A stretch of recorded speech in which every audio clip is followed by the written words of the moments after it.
So hello everyone and I welcome you all to Saurabh Pandey UPSC YouTube channel के अंदर so if you are preparing for civil service examination, इस चैनल से आप जरूर से जुड़े and download Saurabh Pandey CSE app.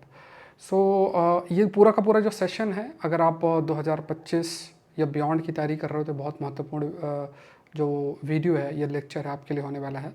Because in this session we will discuss बहुत सारे डिफरेंट आयाम को हम डिस्कशन करेंगे।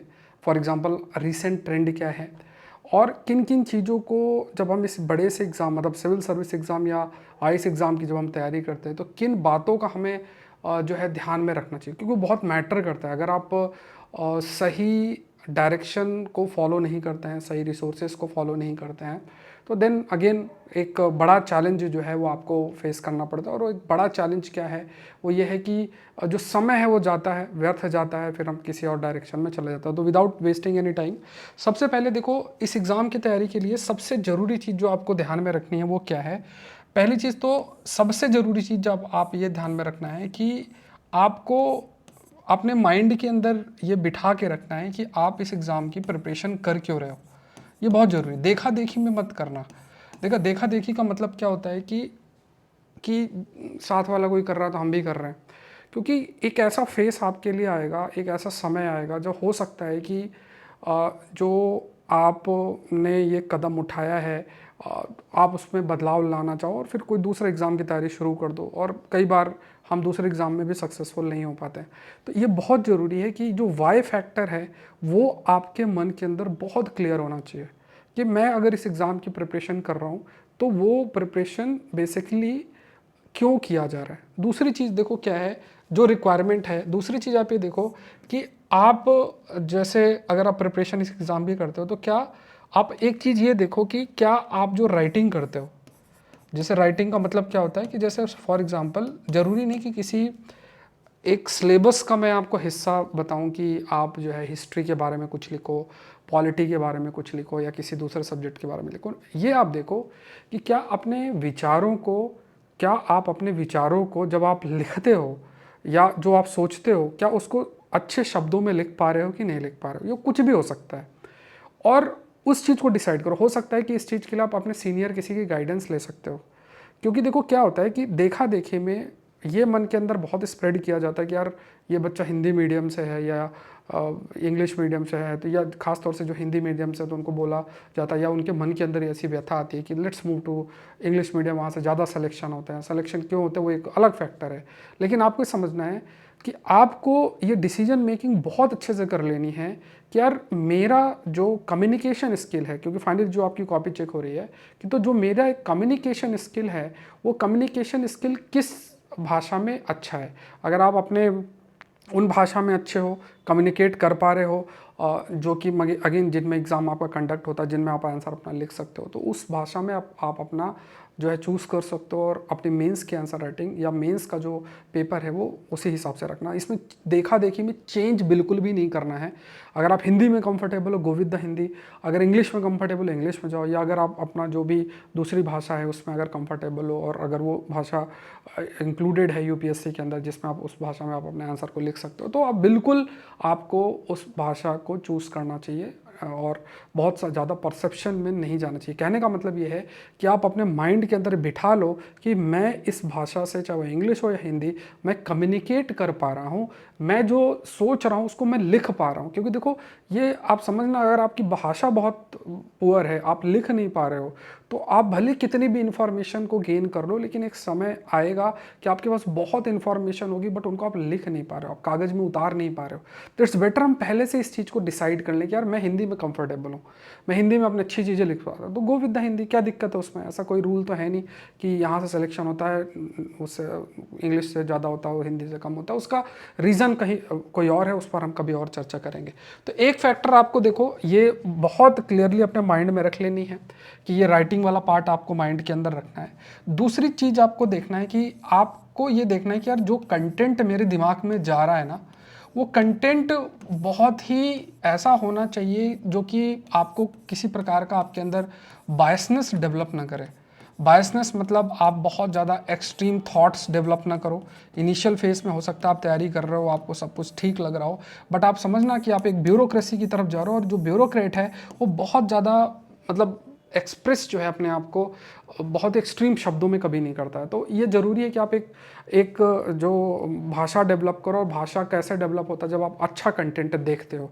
अब जैसे पूरे यूट्यूब के अंदर आप देखोगे, खास तौर से हिंदी माध्यम के जो छात्र हैं, तो वो कई बार कंटेंट का कंजम्पशन इस तरीके से करते हैं जो बहुत ही ज़्यादा वायरल होता है। वायरल का मतलब होता है कि मतलब बहुत आपको लगता है यार इस पे बहुत इंटरेस्ट आ रहा है। देखो, इंटरेस्ट पे जाना नहीं है, आपको देखना है कि यार ये पार्ट है और ये थोड़ा हाईएस्ट लेवल का डिस्कशन हो रहा है, क्या ये काम मेरे काम से रिलेटेड है कि नहीं है। किसी पॉलिटिकल डिबेट और इन सबको अवॉइड करते हुए अच्छे कंटेंट के कंजम्पशन की आदत डालनी है। अच्छे कंटेंट के कंजम्पशन कुछ सोर्सेस हैं, उन सोर्सेस को आपको देखना चाहिए। लोकसभा मतलब राज्यसभा टीवी, जो संसद टीवी जिसे हम कहते हैं, या ऑल इंडिया रेडियो न्यूज़ में जो आता है, या फिर डिस्कशन उसमें होता है, तो उसको आप अच्छे से फॉलो करो। अच्छी चीज़ों को देखो, मान लो मैं सेशन द हिंदू का ले रहा हूँ, आप देखो कि हाँ ये सेशन मुझे समझ में आ रहा है, ये मैं कर सकता हूँ, इस टाइप से। अब ऐसा नहीं कि कोई चीज़ जो है कि आपको बहुत ऐसा कंटेंट दिया जा रहा है कि आप जिस प्रिपरेशन के अपने उस स्टेज में है, आपको उससे आप कंफर्टेबल हो। दिक्कत तो यही हो रही है ना, जैसे अगर कोई है तो वो जो कंटेंट है, हो सकता है आपके वो काम का हो ना, बट आपके भी प्रिपरेशन बहुत ही इनिशियल फेज में है, तो आप उस कंटेंट से अपने आप को कंबाइन कर लेते हो और आपको लगता है यार यही है, मुझे करना है। जरूरी ये नहीं है, जरूरी ये देखना है कि जो ट्रेंड है किसी भी कंटेंट को अगर आप देखते हो तो आप देखो यार मैं अगर 2 हफ्ते 3 हफ्ते इसमें समय दे रहा हूँ, तो अच्छा यूपीएससी ने ऐसे प्रश्न पूछा है और यूपीएससी ने ऐसे प्रश्न पूछा है, तो मुझे जो है अगर ज़रूरत पड़ रही है तो मुझे फिर इस कंटेंट को चेंज करना पड़ेगा। तो राइट कंटेंट फॉलो करना है, राइट कंटेंट को कंज्यूम करना है, खासतौर से जो आप ऑडियो वीडियो जैसे कंटेंट कंज्यूम करते हो, ये देखना है। तो दूसरी चीज़ आपको एक और जो बहुत इंपॉर्टेंट है, कंटेंट तो आपको देखना है, फिर अपने प्रिपरेशन के अंदर आपको न्यूज़पेपर को इंक्लूड करना। इसका कोई रिप्लेसमेंट नहीं है। अगर आप कोई फॉर एग्जांपल अगर आप बहुत कोई बड़ी इवन कोई मैगजीन पढ़ते हो इधर उधर की, वो भी कोई रिप्लेसमेंट नहीं है। मैं द हिंदू एनालिसिस बहुत समय से ले रहा हूँ, मैं अपने एक्सपीरियंस से आपको बता रहा हूँ कि आजकल ये ट्रेंड भी आई हैव नोटिस्ड कि जो राइटर्स होते हैं उनके द्वारा जो कंटेंट वो जो लिखते हैं, और वैसा ही कुछ प्रश्न यूपीएससी में भी जाता है। इट मीन्स व्हाट कि कई ऐसे जो फेमस राइटर्स होंगे वो भी यूपीएससी के अंदर अपने प्रश्न जो है, जो रिसेंट ट्रेंड है उससे रिलेटेड प्रश्न जरूर से सबमिट करते हैं। वो पूछते कम है वो अलग चीज़ है, क्योंकि देखो यूनिवर्सिटी में बहुत ही कम आजकल रिसोर्सेज बचे हैं जो कि हाई क्वालिटी कंटेंट प्रोवाइड कर सके जो रिसेंट ट्रेंड है उसके लिए। तो ऐसे लोगों को हो सकता है कि यूपीएससी अप्रोच करते हो कि आप इन टॉपिक से रिलेटेड हमें प्रश्न फ्रेम करो। और न्यूज़पेपर का अगर आप पूरा समझोगे कि पहले एडिटोरियल आता था, अब टेक्स्ट भी आता है, आज के टाइम पे साइंस का अलग से आता है, ज्योग्राफी एनवायरमेंट साइंस का अलग से आता है, तो इतना सब कुछ द हिंदू न्यूज़पेपर में आ रहा है।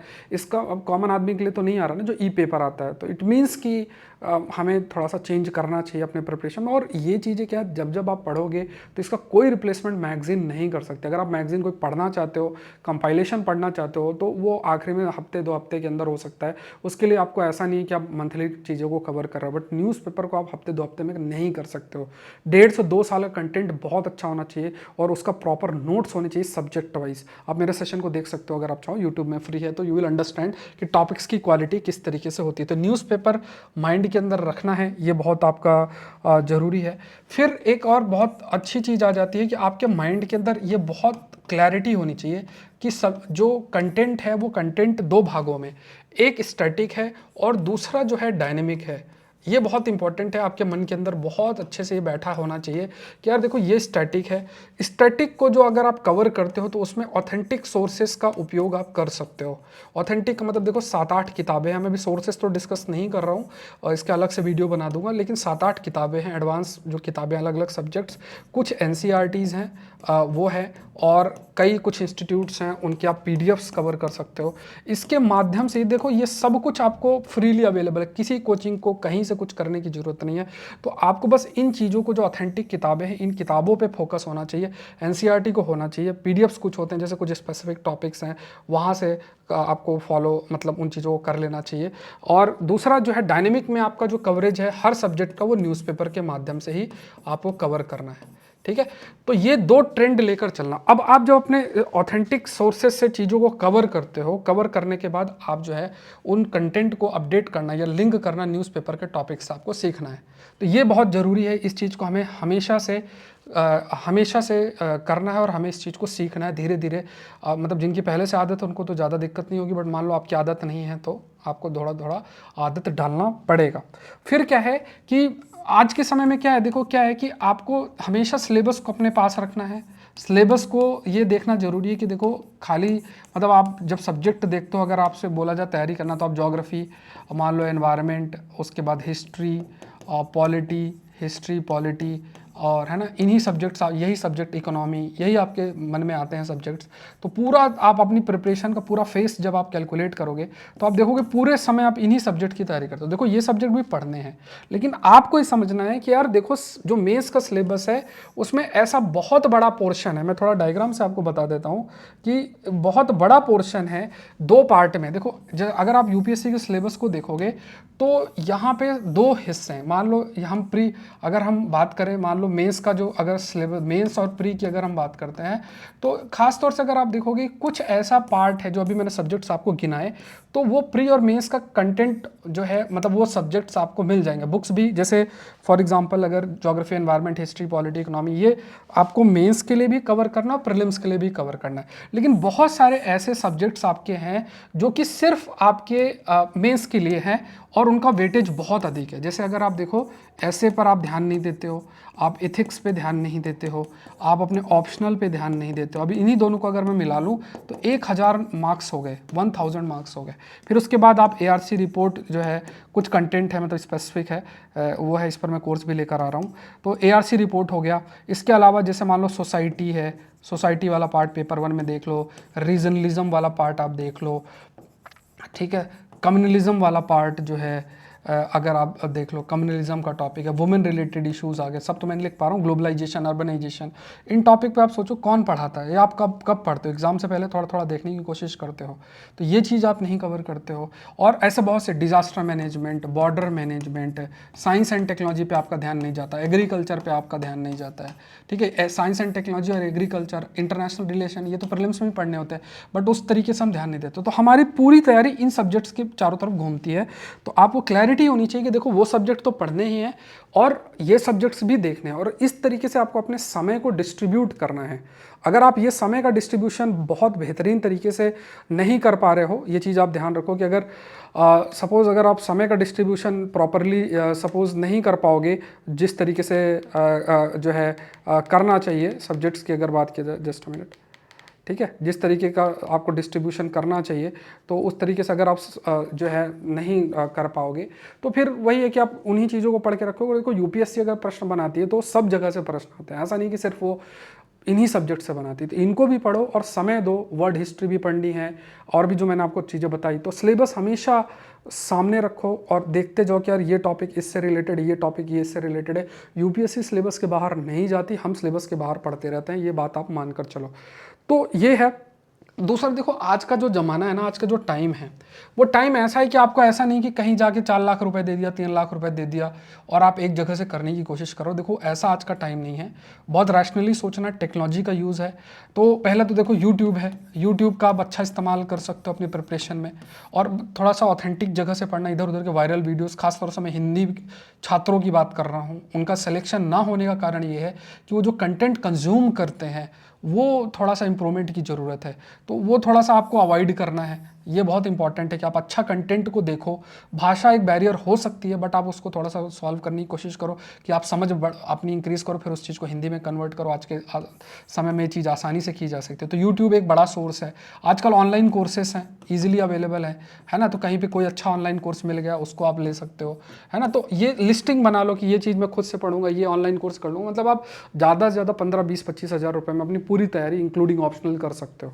एक ही जगह पे सारे रिसोर्सेस नहीं लगाने चाहिए, ये समझना। देखो मान लो मैं करंट अफेयर्स करा रहा हूँ, और ऐसे करा रहा हूँ, एग्रीकल्चर ऑप्शनल करा रहा हूँ, और भी कई एआरसी रिपोर्ट करा रहा हूँ, तो आपको लगता है यार ये चीज़ें मैं सर से बुक सीरीज़ करवा रहा हूँ, तो अच्छा ये चीज़ें जो है सर के यहाँ से कर लेते हैं। फिर कोई चीज़ मान लो इकोनॉमी, अच्छा इकोनॉमी इनसे कर लेते हैं, अच्छा इन्वायरमेंट इनसे कर लेते हैं, कुछ चीज़ें यूट्यूब में मिल गई, तो ये लिस्टिंग कर लो एक बार। तो आपको कहीं 4 लाख 3 लाख देने की ज़रूरत ही नहीं है। आप इस टाइप से रैशनली थिंकिंग करके करोगे तो आपको ये है कि हर जगह की एक्सपर्टीज़ आपको मिल जाएगी, ये है। और दूसरा आपको बेनिफिट भी रहेगा, और ये है। तो ये एक बहुत बड़ा बेनिफिट, अपने राइटिंग स्किल पे काम करो। और इवन जब आप कोई टेस्ट सीरीज़ करते हो तो आंसर राइटिंग करते हो तो 2-4 इंस्टीट्यूट के पेपर आपको अवेलेबल होते हैं, मार्केट में भी अवेलेबल होते हैं, उनको बाय कर लो, उनके आंसर राइटिंग जम के लिखो। एक जगह आप चाहो तो पेड बाय कर सकते हो, पेड आपने खरीद लिया, वहाँ आप अपना आंसर इवेल्युएशन करा रहे हो, इस टाइप से आपको प्रोसीड करना है। तो ये बहुत बहुत एक ट्रेंड है, वो समझना है। यूपीएससी का जो प्रिपरेशन है, इस प्रिपरेशन में इस ट्रेंड के माध्यम से जो है आपको प्रोसीड करना है, ठीक है। ये चीज़ मैं कहूँगा। मैं आपको एक नंबर बता देता हूँ, आपकी कोई क्वेरी अगर आपको होती है तो ये नंबर आप नोट कर लो, ठीक है। इस पर आप मुझे मैसेज कर देना, दैट इज़ 9057921649। देखो कॉल इस पे नहीं लगेगा, मैसेज आप कर देना 9057921649। Saurabh Pandey UPSC Telegram channel है, उस पर भी जाना। देखो मैं अभी सोर्सेज पर डिस्कशन नहीं कर रहा हूँ, तो अलग से वीडियो हम बना लेंगे, डिस्कस कर लेंगे, बट ये चीज़ ध्यान में रखना है। और मैंने फिर इस चीज़ को आपको हाईलाइट किया है कि अपनी प्रिपरेशन में ऑथेंटिक सोर्सेज को स्किप मत करो, उनसे अच्छे से पढ़ो, न्यूज़पेपर को अपने प्रिपरेशन में इंक्लूड करो, बहुत ज़रूरी है। और जो भी आपका प्रिपरेशन का लेवल है उसको बहुत ऑनेस्टली एक्सेप्ट करो कि यार मुझे इन चीज़ों में मेहनत करनी है। देखो कई बार क्या होता है, कई लोग पहले से पढ़ के रखते हैं, उनको बस इन्फॉर्मेशन ऐड रखनी है, उनकी राइटिंग स्किल अच्छी है, उनकी कम्युनिकेशन स्किल अच्छी है। कई लोग बाद में स्टार्ट करते हैं, तो देखो टाइम लगता है, तो पेशेंस अपने अंदर रखना है। और हाँ, जो चीज़ शुरुआत की उसको आपको ख़त्म करना है, ये आपको ध्यान में रखना है। तो सेशन को लाइक करो, और हिंदू सेशन के लिए आप जरूर से मुझसे जुड़ सकते हैं। आई होप ये सेशन आपके लिए हेल्पफुल रहा होगा। Thank you everyone, thank you.